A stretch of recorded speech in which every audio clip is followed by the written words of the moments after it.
बच्चों class 9th में physics में आपका फिजिक्स में न्यू चैप्टर है force and laws of motion part 1 आज स्टार्ट कर रहे हैं। बच्चों आप लोगों को पिछले क्लास में बोला था मोशन पढ़ाया था।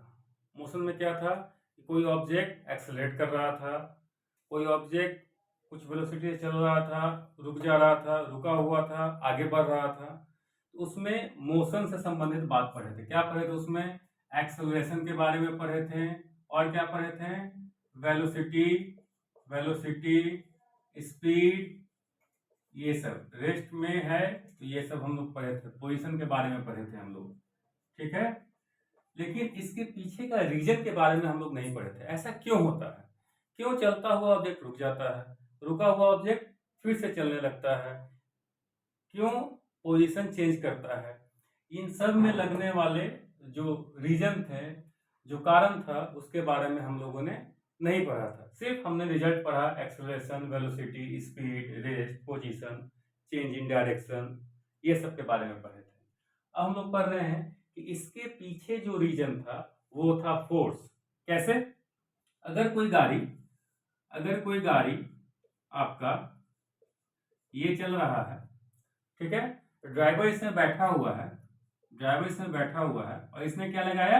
ब्रेक लगाया तो ये जो गाड़ी है आपका वो क्या हुआ?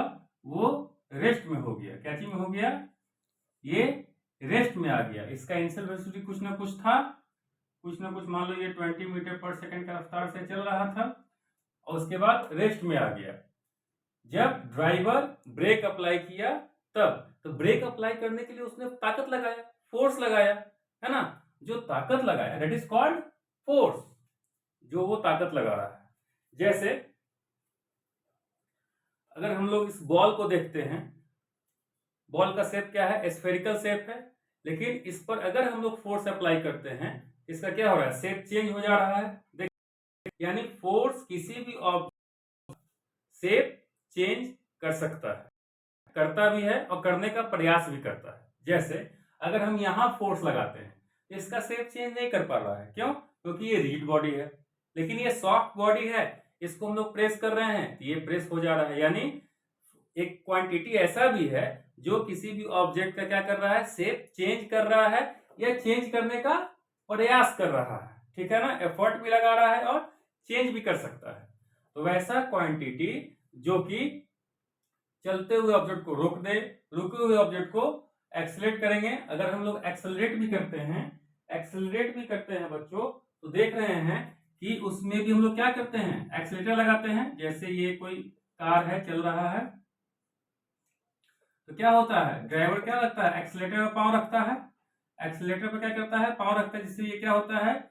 यू मान लो कि 10 मीटर था पर सेकेंड, तो ये क्या हो जा रहा है? वी 50 मीटर पर सेकेंड हो जा रहा है।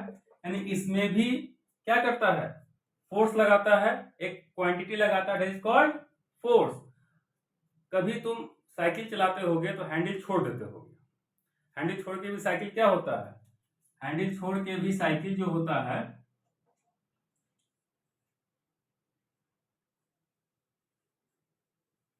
हैंडल छोड़ दिए हो फिर भी साइकिल जो है वो सीधे जाता है, ठीक है। साइकिल को मोड़ने के लिए भी तुम क्या करते हो?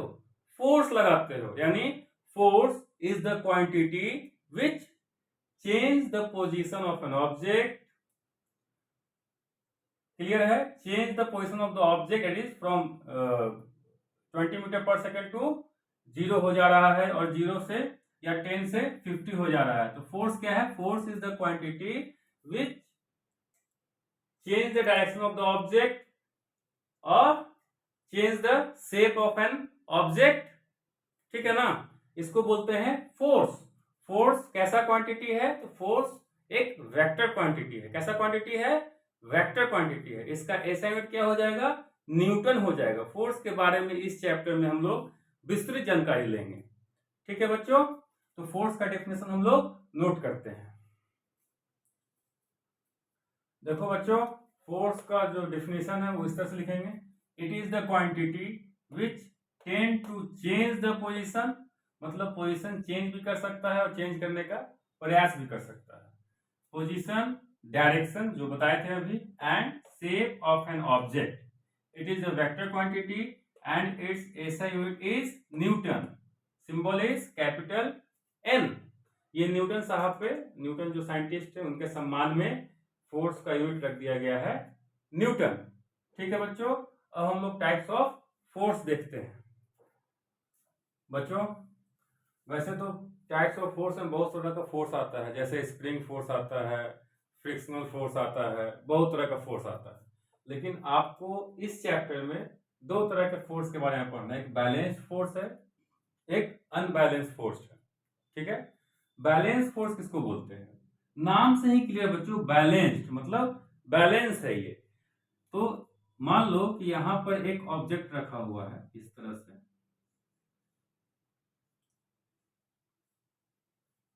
इस तरह से ये ऑब्जेक्ट प्लेस किया हुआ है, इस तरह से यहां एक ऑब्जेक्ट रखा हुआ है. अगर इस तरफ जो फोर्स लगेगा, ठीक है, F1, और इस तरफ जो फोर्स लगेगा F2, अगर F1 बराबर है F2 के, अगर दो तरफ से फोर्स लग रहा है, मान लो ये पेन लिए हुए हैं हम लोग, ये पेन लिए हुए हैं, ठीक है बच्चों, इस पेन को देखो, इस पेन में क्या कर रहे हैं, एक इधर से फोर्स लगा रहे हैं, एक इधर से फोर्स लगा रहे हैं. तो ये पेन इनिशियली क्या था, क्या चीज, कौन सा पोजीशन में है, ये रेस्ट पोजीशन में है. क्या चीज में है, रेस्ट में है. अब इधर से F1 लगा रहे हैं, इधर से F2 लगा रहे हैं, दोनों बराबर है, तो ये पेन अपने जगह पर ही स्थिर रहेगा. मान लो इस पर फोर्स ही नहीं लग रहा है, ऐसा लग रहा है कि इस पर कोई फोर्स लग ही नहीं रहा है, इसका पोजीशन चेंज नहीं हो रहा है. वैसा फोर्स जिससे कि वैसा दो या दो से अधिक फोर्स जिससे किसी भी ऑब्जेक्ट का पोजीशन चेंज ना हो, वैसे फोर्स को बोलते हैं हम लोग बैलेंस्ड फोर्स. क्या बोलते हैं उसको, बैलेंस्ड फोर्स. इफ टू और more than two forces act on an object such that the position of an object do not change, then that kind of a force is known as balanced force. Clear है बच्चों? Okay, अब unbalance force है. Unbalance force में क्या होगा कि अगर इसी ऑब्जेक्ट पे, इस तरह का ऑब्जेक्ट है,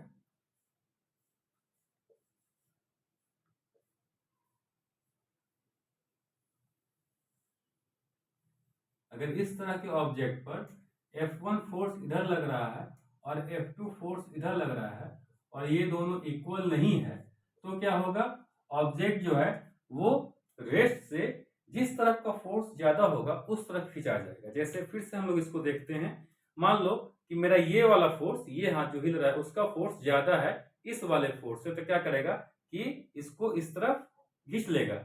यानी अनबैलेंस फोर्स में क्या हो रहा है कि इसका इनिशियल पोजीशन क्या था, रेस्ट में था, अब क्या कर रहा है, इसको घसकाते हुए ले जा रहा है, यानी मोशन में आ गया.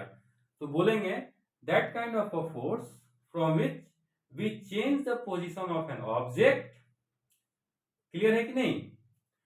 That kind of a force which acting on an object which changes their position, that forces are called unbalance force. Clear? या इसको दूसरी तरह से बोल सकते हैं, if two or more than two forces acting on an object such that resultant of the force changes their position, that means changes the position of an object, that kind of a force is known as unbalanced force. इन्हीं बातों को अब बच्चों लिख देते हैं. बच्चों balance force समझा दिए हैं, अनबैलेंस फोर्स समझा दिए हैं, बस डेफिनेशन यहाँ लिख दिए हैं. इफ टू और more than two forces acting on an object such that the position of an object does not change called balanced force.